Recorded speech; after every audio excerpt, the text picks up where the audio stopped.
Hopefully it stays there. It's in focus now. Yeah. So hopefully it stays there. Okay, so the root finding techniques that we have learned in the last lecture is bisection method. Uh, then we learned about regular falsy or the false position method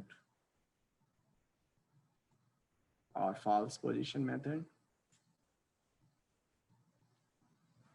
And then we learned about Newton's method, which is an open method. And thereafter we learned about secant method. So today what we are going to do, we are going to take So I have a quick question.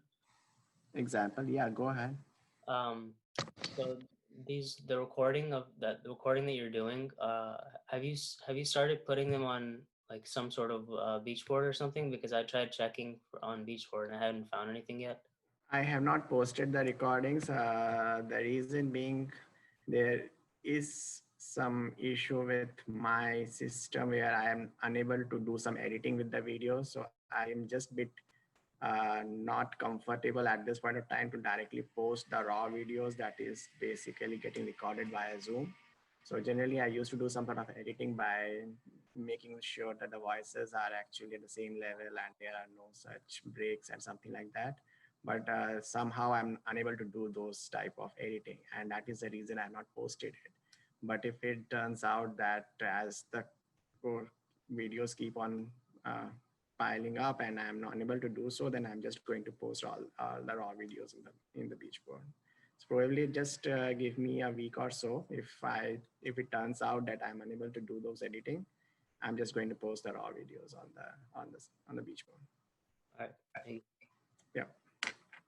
Any other questions and concerns, guys? Okay. So these were the bracketing methods that we have learned, and these are the open methods. Open methods basically means that we do not need any interval for bracketing the root, and bracketing methods basically means we need a interval where the root lies. Okay, so today we are going to take this method and going to implement in MATLAB. Of course, there will be inbuilt functions, and your textbook, if you get hold of the textbook by now, you probably know that there are functions that are already written over there in those textbooks. But just for the sake of getting a hands-on practice with the MATLAB, we are going to use this method. And then what we are going to do is we are going to compare this method with Newton's method and see how it is going to, what difference it makes. So what we are going to do, we are going to take one numerical example. So the example we are going to do is from the textbook, and it is, I believe, problem set 1 from chapter number 11. Problem number 1. And it says that to find the root of this function, exponential of x minus 2x is equals to 2. And the interval is basically provided to you where the root lies. Okay. Professor, there's one more method, the fixed point. Are we going to cover it, or we are going to cover it today? I'm just taking these 4 methods and trying to show the implementation, and then the next lecture we are going to cover the fixed point method as well. Does it make sense? Yes. Cool. So what we are going to do, we are going to learn how to basically use a bracketing method or the bisection method and the Newton method on this specific example. For Newton method, we do not need this interval. We can start with any value of x, but for bisection method, we just need this interval, if you guys remember. So just to quickly summarize what we have done for the bisection method. So we start, so this is your y or function f of x, and this is your x-axis. Basically, this is an arbitrary function. And what we're interested in is to find the root where the function crosses the x-axis. And we start with the interval a and b, which brackets this root, which actually contains this root. So a and b are basically these numbers. And what we do that we actually evaluate the function value at these values or these x values, and then check whether the sign, what the sign is telling us. So obviously for this, it has to be less than 0 because the root actually is bracketed within this interval. So basically we start with the assumption that this function, the multiplication of the function value at a and function value at b is equal is less than 0. That is your first iteration. And then what you do actually, you do the bisection of these two values. So you find a midpoint c, which is the middle value of these two numbers. And for iteration number 2, what you actually do is you evaluate function value at a, function value at b, and function value at c. And you check if function value at a times function value at c is less than 0, then that means the new interval is a and c. For this, the interval for the root is this. For here, the root, the interval is a and c. Else, if that is not true, that means the new interval is not a and c, but c and b. And we keep on going on doing that till for the iteration, nth iteration, we found that our function value, which is f of c, is less than the tolerance, prescribed tolerance. And for practical purposes, we will take this value as 10 to the power minus 6. So that's basically what we actually saw in the bisection method, and that's what we are going to implement it in MATLAB for this specific example where function f of x is ex minus 2x minus 2 equals 0. Is everybody with me so far? Yes. Yeah. So far so good. Yes, Professor. Good. So let me now switch to a different. Scroll down a little bit, please, Professor. Sorry. Yeah, that's good. Okay. So let me see if I can share another screen. So is that screen visible to all? Yeah, I can see the screen.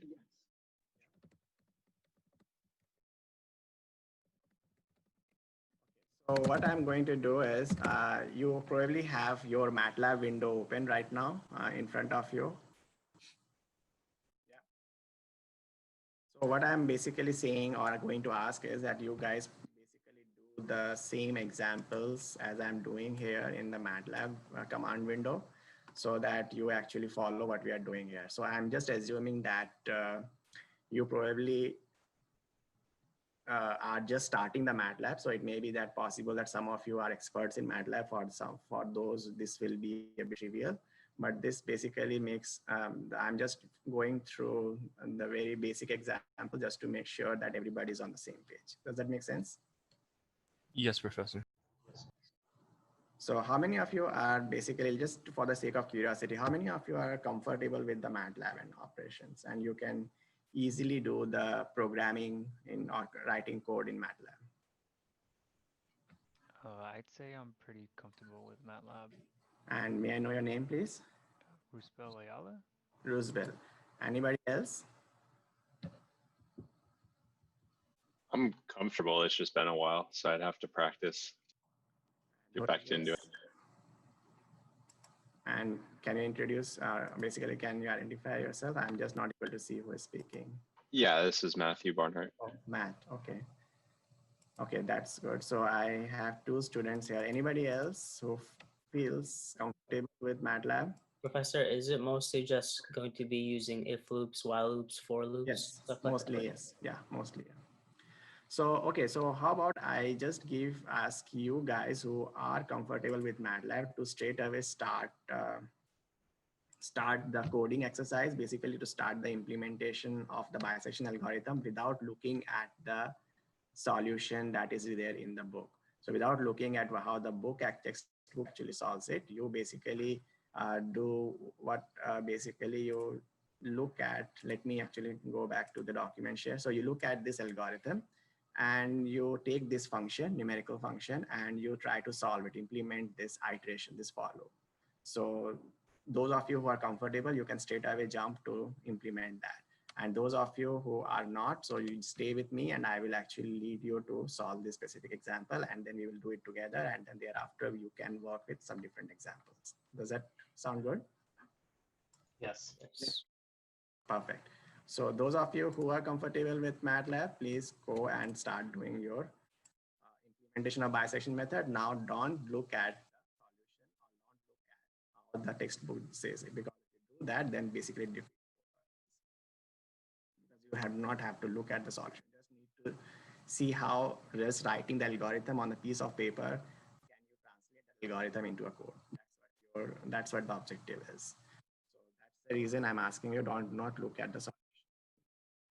Okay, so for those of you who are with me right now, so hopefully you have those command window open, and the very first thing that you have to do is just type clear all, because what it does, it actually clears all the previous variables that are stored in the workspace, so that it is not getting confused with the existing variables. For example, a is equals to 2 and b equals 3. It's already there, let's say, and I have my screen cleared up. Okay. Mark is saying it has been 7 years. That's fine. I mean, just stay with us, and then so in MATLAB, basically all the operations are generally carried out in the form of matrices or in vectors. So a vector basically means it can be a row vector. Row vector basically means you have elements in specific row. So if I just write like this, so it basically says that there is a vector, let me call it as x1 vector, and that is basically given by the parenthesis 1 2 4 5. These are the elements of the vector, and if I just press like that, it will basically say that MATLAB has initialized that as a row vector. Now I did not put semicolon at the end. If I put semicolon at the end, it will not print those values. You just have to type x1 to see what x1 actually looks like. Okay. So similarly, you can also have, and you can have any size of vector. So let's say I want identity matrix. So, or basically some of the vectors or some of the functions are inbuilt. For example, I want all of my vectors to be 1. So what I can do, I will say once.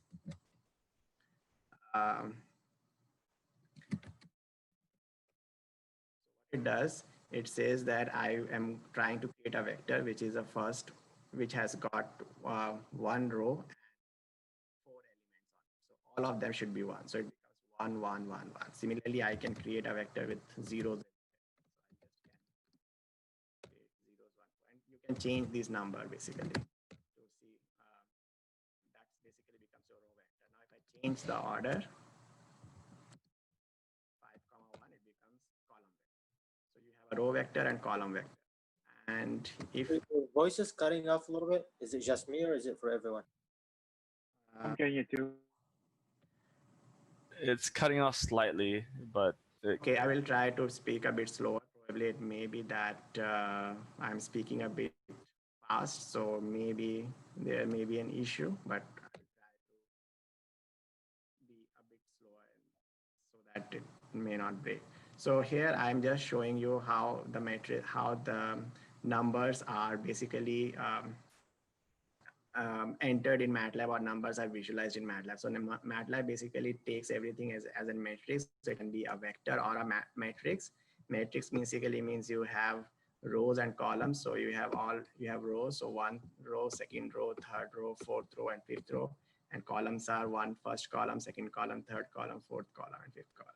Now I have used 0, so just I can use random numbers as well. I can say random numbers, so it just select random numbers for populating a 5 by 5 matrix by itself.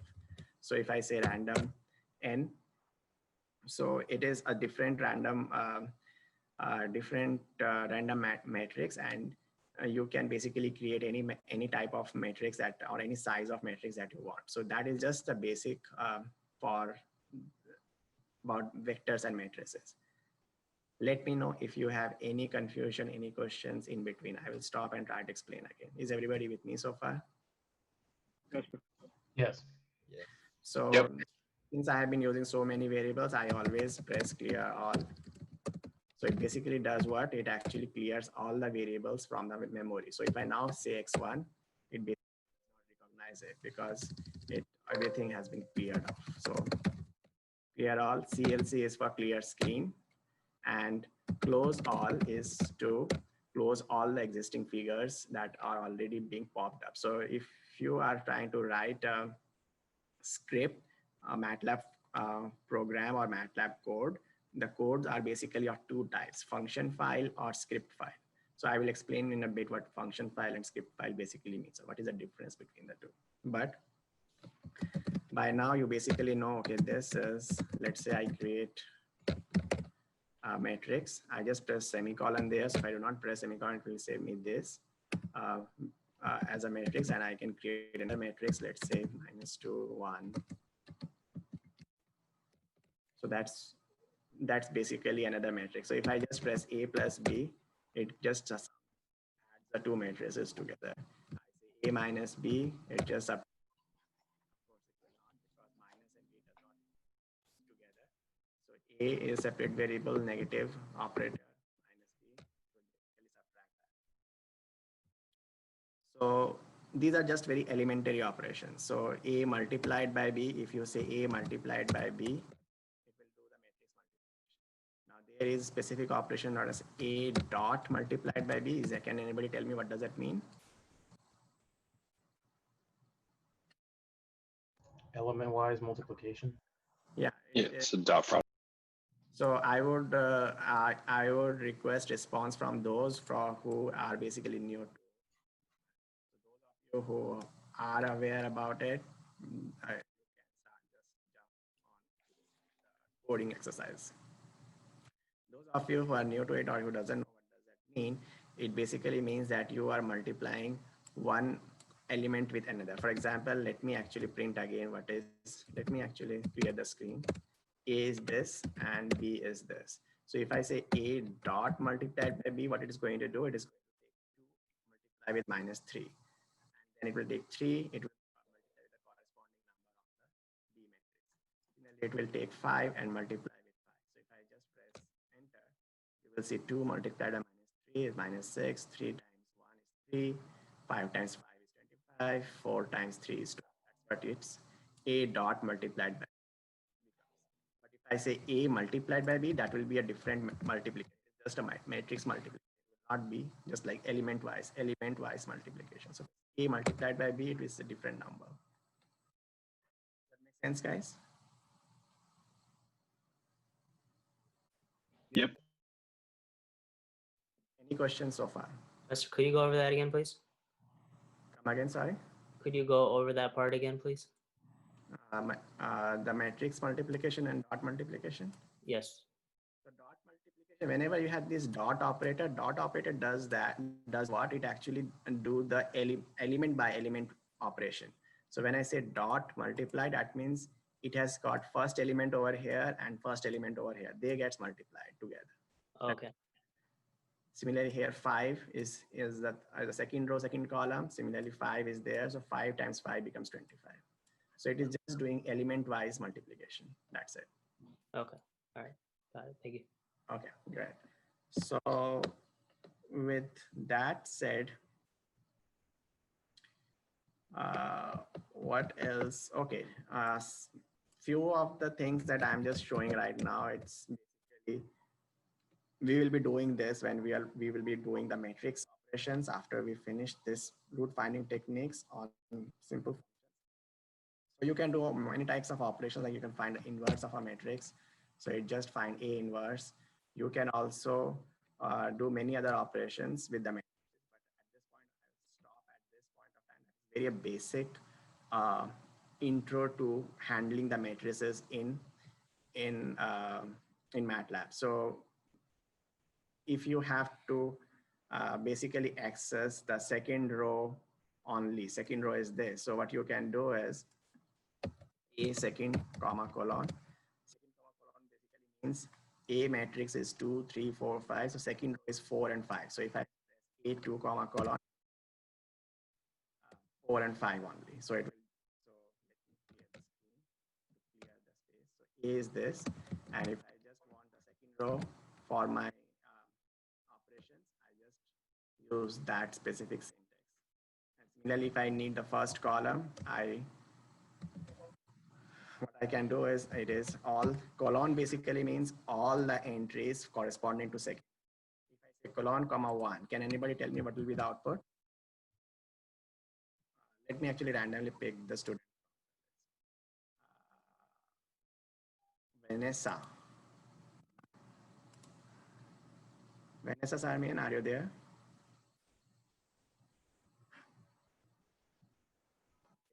Farhan Alam. Okay. Amir. Yes, I'm here. So, I guess it would show you the first column of matrix A. so it was 2, 4. That's it. So likewise, so basically it is going to be, I mean, we will see many other tricks how to basically access a specific row, specific column, specific entry. So that's what we are going to do when we are going to use matrix operations. But today what we are going to learn is how to implement bisection method. So let's say we know what the bisection method looks like. So bisection method says that, let me again go back to my document. And what bisection method begins with, it begins with what? It begins with the function here. It also needs x values. X values basically means the values for which the function has to be evaluated. So if I have to evaluate f of a, that means my x has to be equals to a. Similarly, if I have to evaluate f of b, my x has to be equals to b. So I need this function, I need this interval, and then I need this algorithm to basically get translated in the MATLAB code. So how to do that? So what I'm going to do is I'm going to do that directly, and I'm going to write the code by itself. And that hopefully will also, if you follow it and if you actually follow the same steps as I'm doing, and you write your own code, and then basically you will actually get some handle, if not completely, if you will understand completely, but you will get some handle of how to write a code and how to implement algorithm in the. So what we are going to do is everybody able to open an editor, MATLAB editor? Yes, Professor. So anybody who has any concern, any issue, any confusion, any question about not able to open this editor, a blank editor. So if not, you can just create new document and it will create a new file, which is basically as untitled 9. Basically is the 9th file in the list of files you have on Untitled 1 or 2. So is everybody able to create an editor, basically MATLAB editor? Yep. Yeah. It's a command window, right? Yeah, new window, just a new. I'm creating another file. So just you create a new file, that's it. So you go to the editor and you press new, that's it. If you go to the home, you generally won't say, you can say new script as well, that's fine too. Or you can go to the editor and then press new and you will basically get a new blank editor to write. Is everybody okay so far? Where do I find editor? You said? So in the tabs, if you see where my mouse cursor is right now. I think you're still on the written screen. You're still on what screen, sorry? You need to switch to MATLAB. Okay. I got it. Thank you for letting me know. Okay. So basically that's what I'm showing. This is a command window and this is the editor file, and I'm just saying this is home, plots, apps, editor. In editor, you just press new. And that will create a new file for you. We have home, plots, and apps. I don't have editor. You don't Do you have home in your? Yes, I do. Professor, I don't think they have all the functions for the student version, I guess.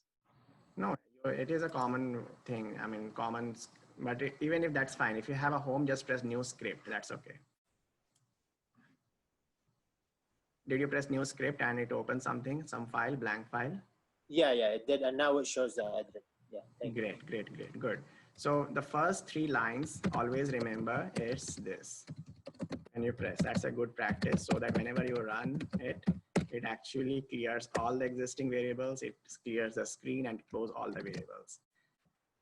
Double comment lines basically means one section. If you just press one comment line, that means you can, whatever you can write, I can just write things and it is not going to evaluate, or it's not going to run that, or it's not going, it's basically a comment line. The MATLAB considers as a comment line.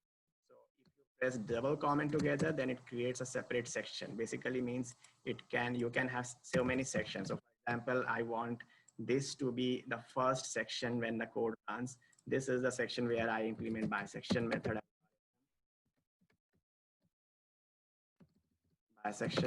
This is the section where I actually implement Newton's method. What's the sign that you're using? Percentage. If I say percentage, if single percentage means comment lines and double percentage means section, so individual sections. The advantage of this is that I can basically evaluate it separately. I can evaluate this section separately, and similarly I can evaluate any other section separately. I don't need to run the whole code together. So if I have to, I'm debugging it, I'm debugging the bisection method, I want to run the Newton's method, I can just put my cursor on this section, right click on it, and then evaluate section F9 basically. Or you can press F9, or you can also right click and say evaluate section. Are you guys with me so far? Yes. Yeah.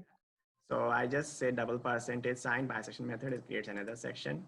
And then what I'm going to do, I'm going to basically first need 2 values, which are my intervals, 0, which is the first interval, and b equals 2. That's what is given to me. So I initialize those. And what is also given to me is the, what I need is how much maximum arbitrarily picking up numbers. So it may not be 30, it can be 10, 20, whatever numbers of maximum. Professor? Yes. Do you want us just doing it this way, or do you want us to create a function? I want you to follow what I'm doing right now, and then I will actually show you how the function actually gets created. Right. So the reason I'm not showing you the function, basically because that is what is there in the textbook. I don't want you to follow the textbook at this point of time. Oh, okay. Yeah, so do not write function. I don't want you to write function. I want you to write script files. That's what I'm writing now. Okay. So that max iteration function, that I have to be capital, or it won't really matter? It doesn't matter. Any name, you can say max, m, whatever, m iters, it doesn't matter. It can be any name, but the capital and small letters actually makes a difference. And it is a variable, it is not a function. So when I'm saying a equals 0, a is a constant since I assign a number to that variable. So when I say a equals 0, that means a is fixed number. B equals 2, that means b is a fixed number. Okay, so that is already given to me. So I just initialize that. Maximum iterations, I just pick that number. And let's say tolerance, I define tolerance as, let's say tolerance, and I say that is 1e minus 6. These are some of the initial values. And I just say that these are initial for my method. Is everybody with me so far? I just want you to follow what I'm doing, and it will help you to actually understand what we are trying to do, and it will help you to write your first script file, and then we convert into function file. And probably it will give you some idea about how the MATLAB actually works. And that is what precisely we need in this course. We don't need different types of inbuilt functions to work with, but just basics. How do you activate evaluate section? So to evaluate section, you just press right click, you put the mouse cursor on the section and you press right click and it will say evaluate section. So now it is not saying activate. So what you have to do, you have to select all this and then you say evaluate selection. So it will evaluate all the selected, will evaluate all those lines which have been selected. So you can just say evaluate selection. So if you do not select anything, it will not activate. Okay, so with that said,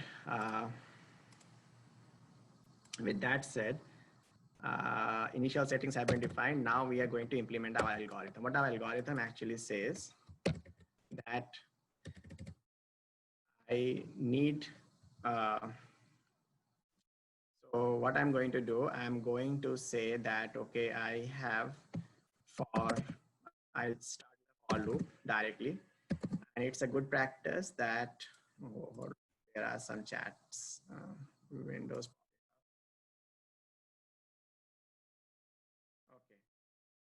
Okay, so for whenever you are starting a for loop, you just use double indices together, because many of the times if you just say I, let's say it's a common practice to say for I equals 1 to something, for 1 colon,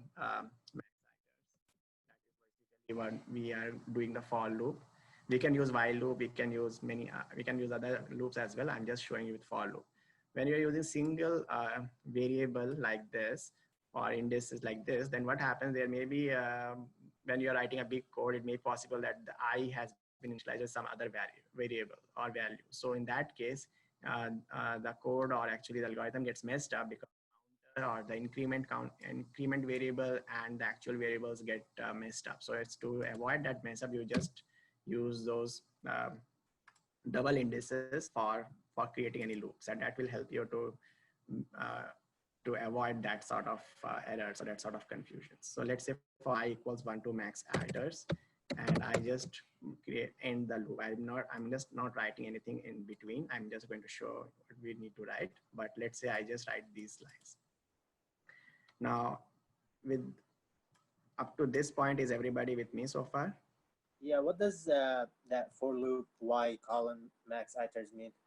So what it means, it basically is a for loop. For loop basically means, if you know that, if you have done any basic coding exercise in some other language, you will see that the operations, whatever we are going to write, that is going to be evaluated in a loop fashion. So for I equals 1 basically means it will have first increment and second increment, and it will go till the 30th increment. So for 30th iteration, it will keep on doing the same operation again and again and again. So it's basically a looping. So just hold on for a second. You will actually get to know when we write the lines in the inside of this. So before we go any step further, just press Control S. When I press Control S, it gives me basically it shows me where I should save it. So I'm basically going to save in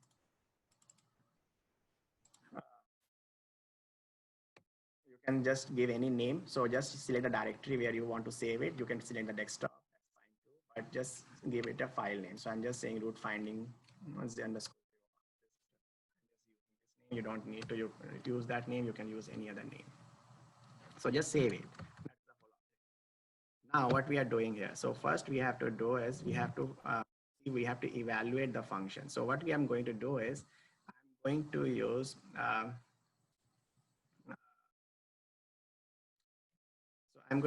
x0 as a, just hold on for a second. I mean, just basically, let me just write this lines and explain what I'm doing.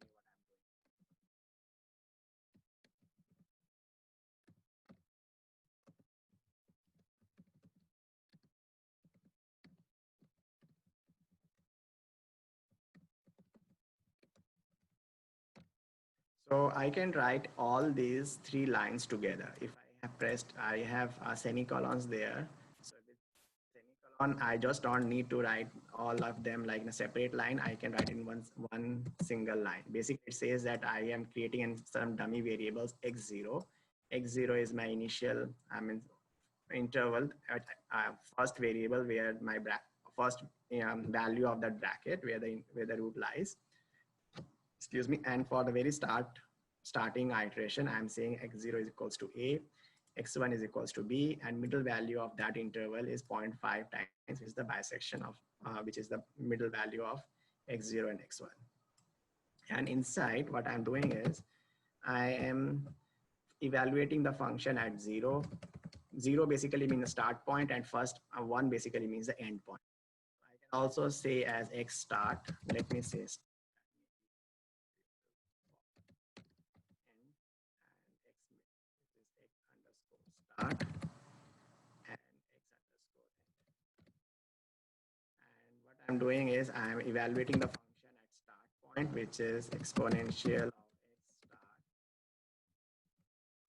minus 2 times x start minus 2. Similarly, so what I have written here, I am saying that the starting point of that interval or the bracket is A, the end point of the interval is B, and midpoint is the middle value of that. That is before the loop starts. So that is the initial value, the first iteration. So for the first iteration, when the loop starts, I evaluated my function at the start point. This is my function which I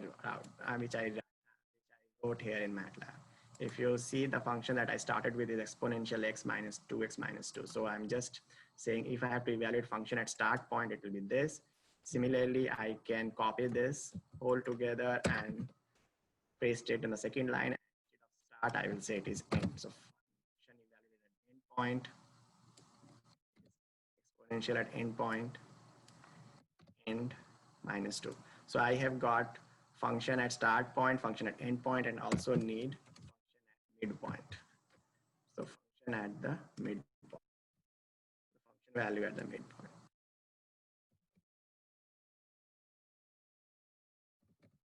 So that's how it basically I evaluate.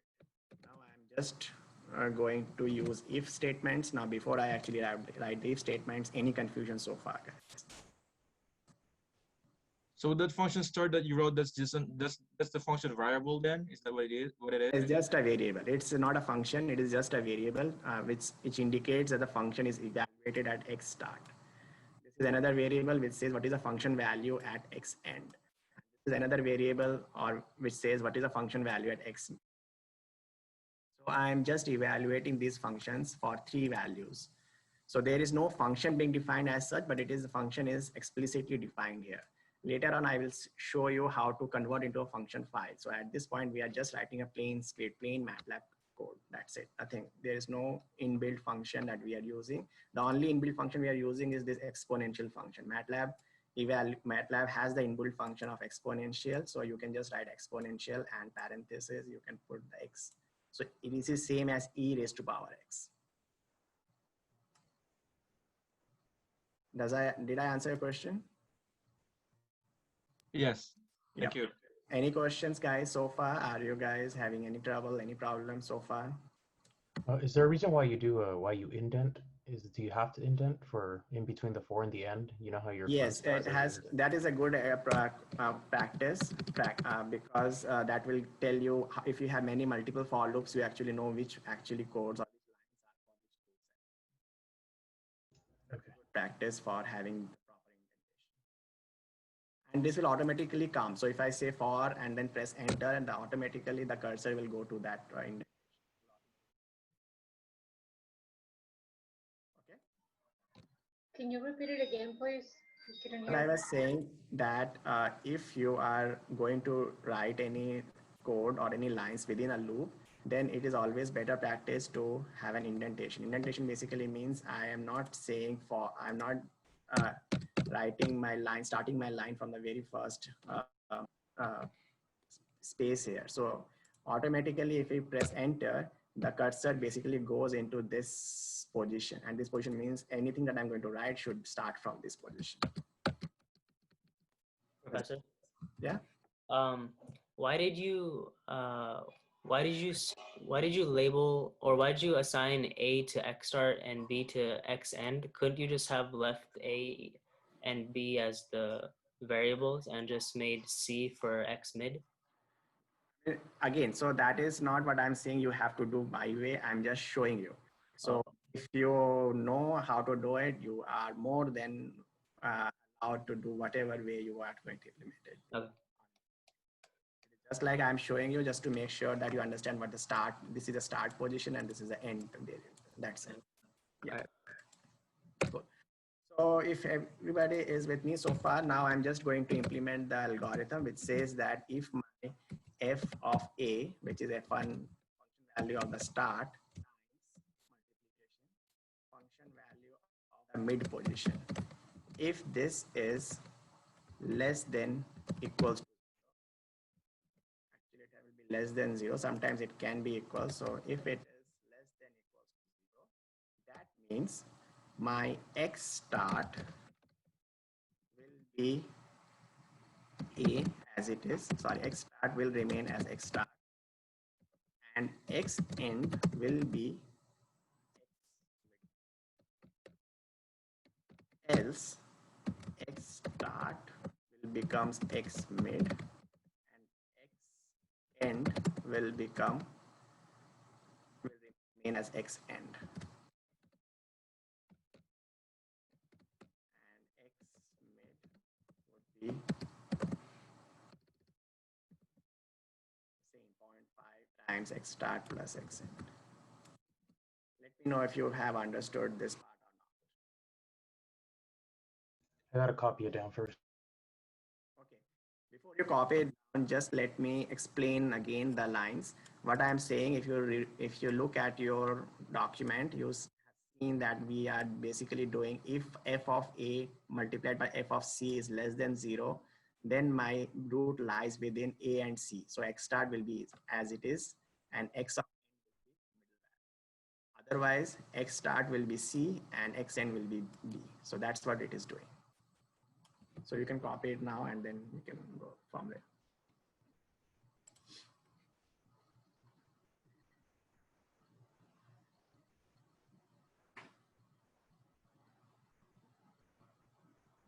So those of you who have been writing by themselves, have you finished your code? Yes, I've caught up. So I'm you right got around the root this, basically? I'm right around the same area that you are, determining whether to take the left side or the right side and bisecting Okay. down. Okay, no issue. So those of you, is there anybody, I got the some form of an answer. Okay, you got some form of an answer, that's good. Then you can implement Newton's method and check whether those methods actually work, or you can also evaluate it by yourself and see whether f of root is equal to 0. If f of x, whatever the x that you got is very close to the 0. So you can check that, or you can start implementing Newton's method as well. Okay, so yeah, it looks kind of correct, 1.6787. So we will see whether what we are getting. So you can start away with working with Newton's method, Michael. Okay, guys. So for us, we are going slowly. So we will catch up with those guys. So we have got our algorithm. So whatever algorithm we were basically talking about, we actually have written it. Now what we are basically doing is we are basically doing the check. The check is whether the tolerance value, the function value is less than the tolerance. So what I'm doing is, if I'm just again pressing and again writing an if statement, saying if my absolute value of mid or the function evaluated at the midpoint is less than tolerance. If that is the case, I will break this loop. Break basically means the loop will not keep on going. So what happens when I equals 1, that is the first iteration, you actually evaluate that and you go through these evaluations functions, and if you found that the function value is less than the tolerance is what you have defined, 1 raised to e minus 6, then you break out this. When you press this break statement means it will come out of this for loop. So if not, then basically what I'm going to do is I'm just going to continue with the loop. So if I just continue with this, I can write here I and let me write this line.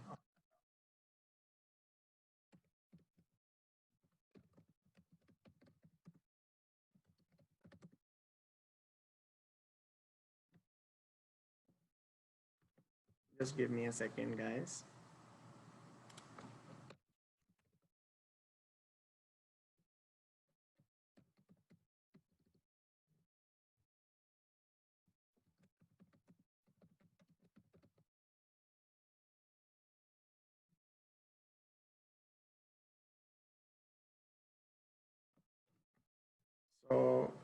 I think I am just ready to run this loop, but what I did, I actually write these variables. I'm just writing it in a matrix form and a vector form. If you remember that at the beginning, I said that you can create a vector.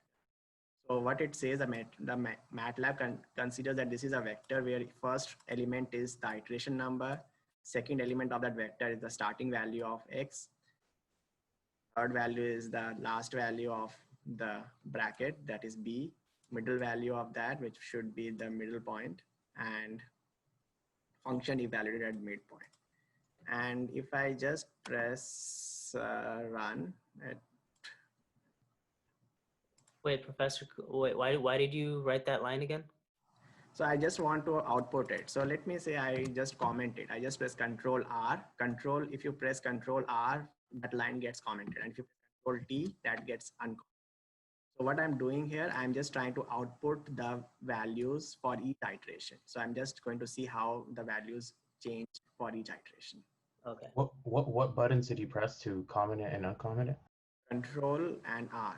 With Control pressed, with Control and R together. So you put the line there and press Control R, it gets commented. Control T, it gets uncommented. You press, you also, is that a I? Yeah, I is basically the increment, that number, that increment I use. Oh, okay. All right. I did not use I because I said sometimes we have the tendency to use I as one of the variables and it gets confused. Okay. If I just press, if I just press run, can you press run and see what you are getting, guys?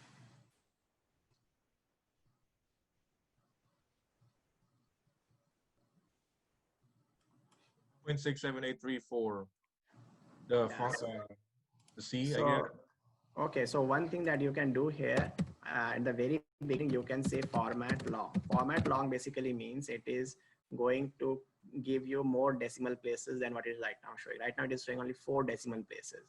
So if you press format long and then run, you will get a lot of decimal places, like up to 1, 2, 3, 4, 5, 6, 7, 8, 9, 10, 11, 12, around 15 decimal places if I'm counting it correctly. 1, 2, 3, 4, 5, 6, 7, 8, 9, 10, 11, 12, 13, 15 decimal places. So did everybody get the same sort of results? Yes. Yes, Professor. Yes. Yes, and what it is actually showing, if you scroll up, you will basically see the iteration starts at 1. When the iteration starts at 1, our first interval was from 0 to 2. So A was 0, B was 2. So starting value of the interval was 0, end value of the interval was 2. Middle value was 1. And the function value is minus 1.28 something. Now, when I actually scroll down for second iteration, the intervals keep on changing. And you will see the interval keeps on changing. And the function value eventually is basically after 20 seconds, the function value becomes very, very close to 0. It basically reaches a tolerance value. Tolerance means this number is less than 1 raised to power e minus 6. If you just check this, this is around 4e minus 7. And this is less than the tolerance. So the code actually breaks up at 20-second iterations. So after 20-second iterations, the function breaks up. I mean, the for loop breaks. So if you see there is a break command is basically there to check whether the function value is less than tolerance, and it breaks. It does not go through 30 iterations. Remember, if you do not use this tolerance value, you can check that. Let me ask you to do this. Select these 3 lines and press Control R. Can you do that, guys? Yes. And then run it and then see what you are getting.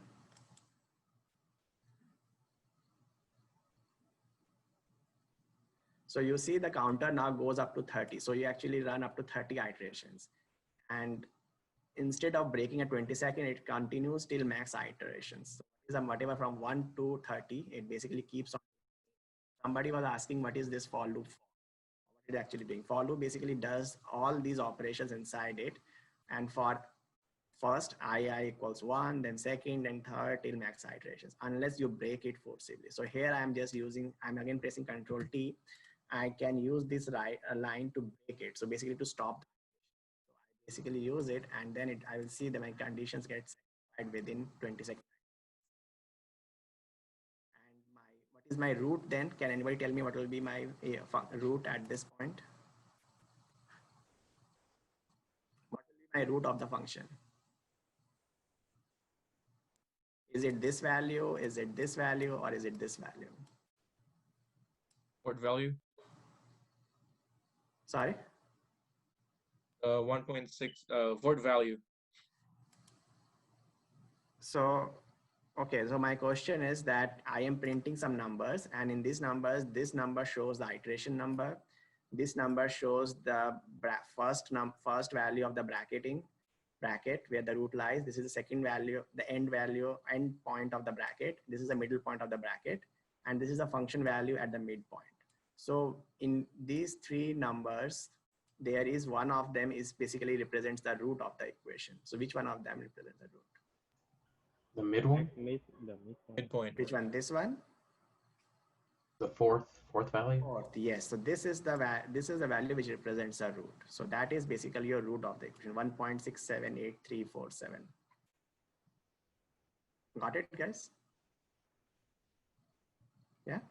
Yes, Professor. You can also plot some of these things. For example, if I want to plot some of the function values, so I will say figure 1. I want to plot what iteration versus what is the function value. And I say I will press R. RO basically means it will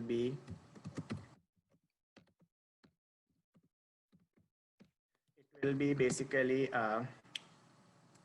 points are going to be plotted with circles, small circles. So if you do that and now you actually run it, just see what you are getting. So just press run again. You'll probably will get a figure like this. Is everybody getting a figure like this?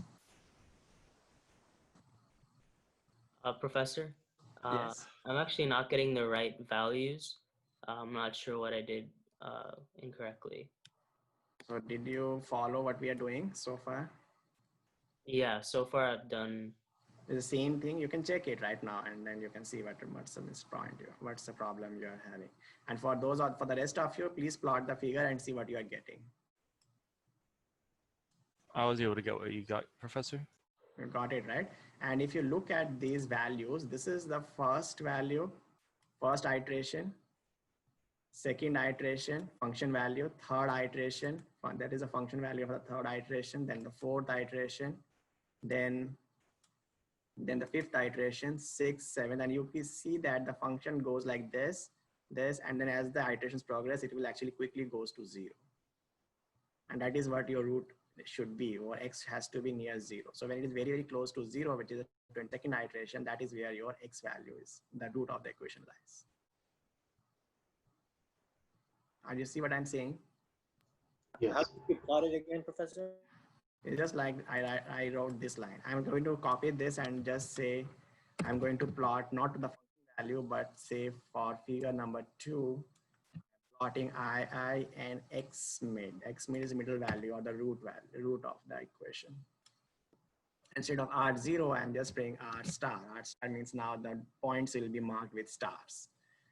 So now if I run it, I actually see two figures, figure 1 and figure 2. Figure 1 will remain the same as the function value with red circles, and now red stars. Basically, it's showing me the x value, how the x value changes. It starts with 1.5 for the very first interval, then 1.75, then this, and eventually it becomes 1.6. Is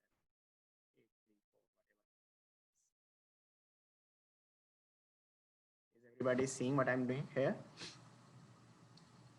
Yeah.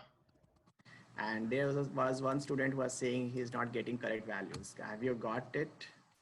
Not yet. Would it be possible if after the class over, I could after the class is over, I could share my screen with you so that Yeah, that's fine.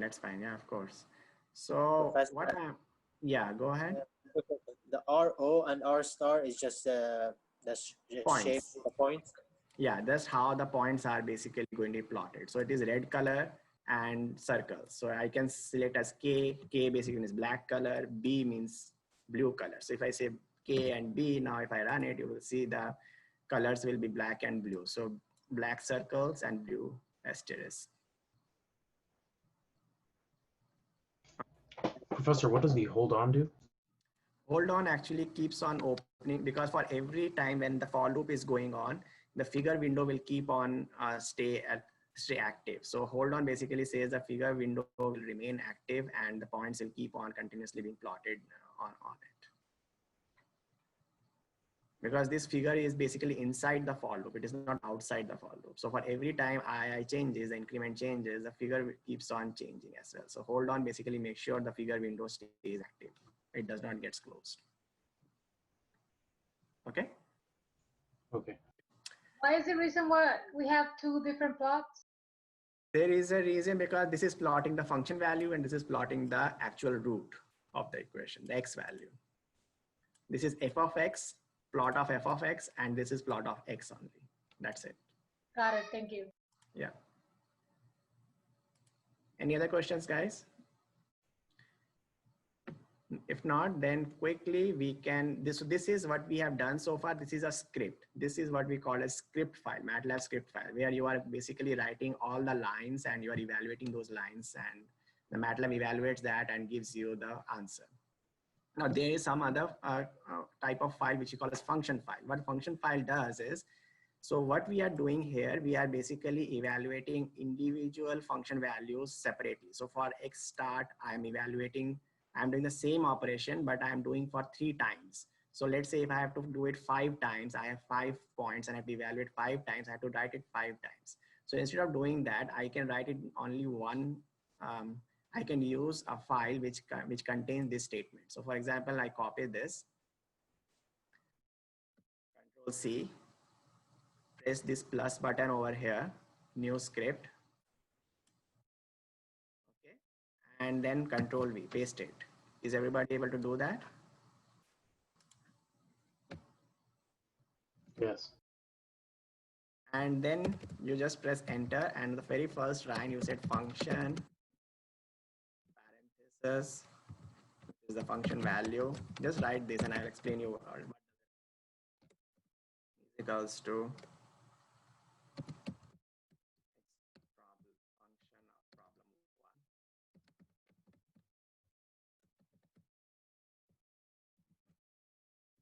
1, and it requires x. Okay, problem 1 function x. So instead of x start, I will say x. This is x, and this is function value. So are you able to write this, these 2 lines? Is everybody able to write it? Yes, Professor. Yeah. And now you press Control S, which is to save and see what is happening. Did you press that? When you press that, you will see the file name becomes the same as the function name that you are writing here. So it basically, the file name is saved with the same name. Now I'm going to the directory where I want to save it.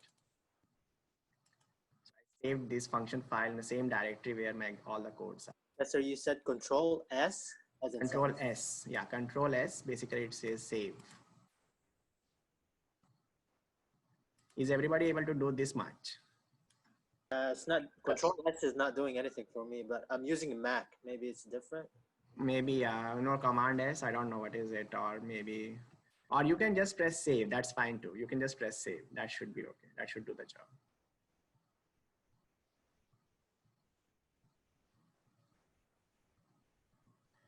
Is everybody able to finish that or write these 2 lines? Yes. Yes. Yeah.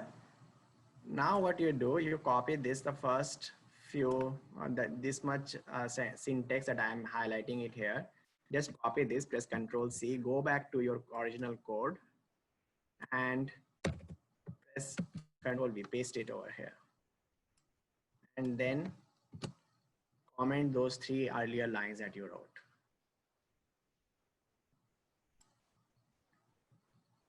Are you able to do that? Can you repeat that again, please? I just copy this and paste it in my original code.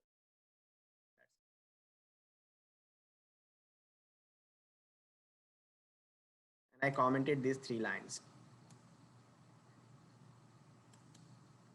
So what essentially I'm doing, I'm just showing you how to create function files. What the function file does, so whatever the expression, now it is single line expression, so it doesn't make much of a difference, but you can create there maybe many tasks or many, it can have many lines of code, which actually is embedded in this file itself. And what it does that if you pass the value of X to this function, it will give you the value as a return. It will return that value.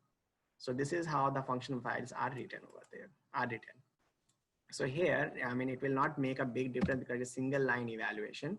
So what basically we are doing here, I'm taking those values and saying function start is X start. And I'm just copying it 3 times. I'm evaluating that at the end, at the mid, and end and mid. Professor, when I paste it, it doesn't get indented. That's okay. You can indent it. You can put it over there because you already commented it out. So then it doesn't understand that you're inside the. It doesn't have to be indented.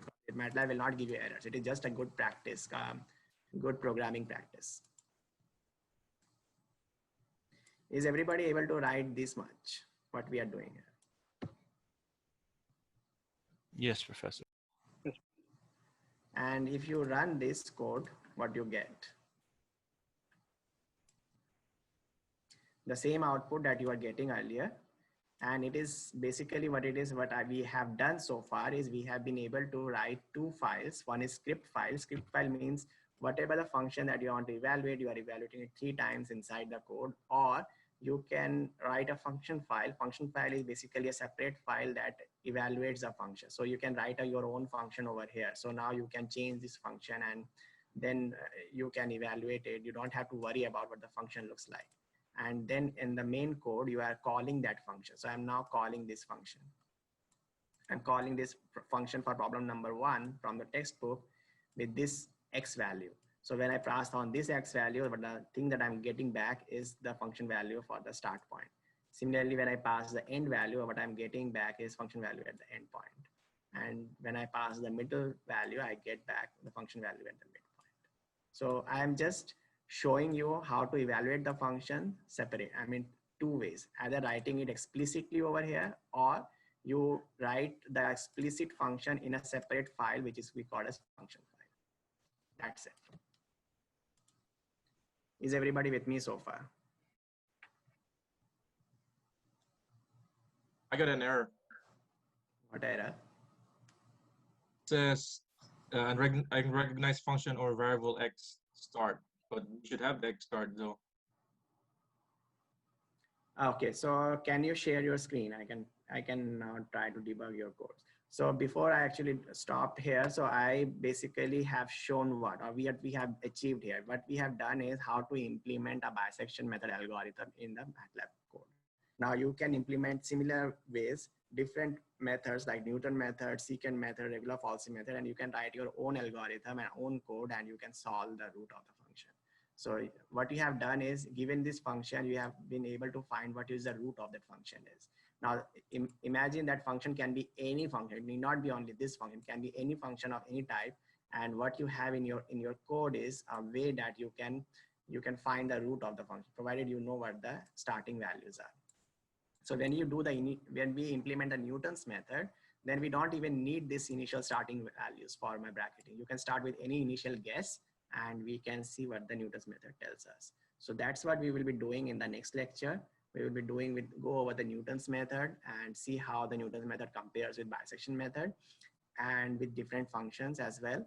And we are going to do the same practice exercise in the next class. And then we will also wrap up our discussion with fixed point iteration method in the next lecture. So having said that, any questions or confusion so far? For those of you who want to share your screen, please do so. I'm stopping my share so that I can look at your screen. How do you share the screen? Okay, never mind. Sharing mine, Professor. Yeah, okay. Have a good night, Professor. Yeah, good. Thank you. So your is, so can you run this and see what you are getting?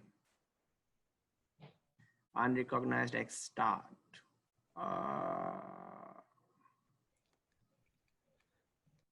Can you please run it again?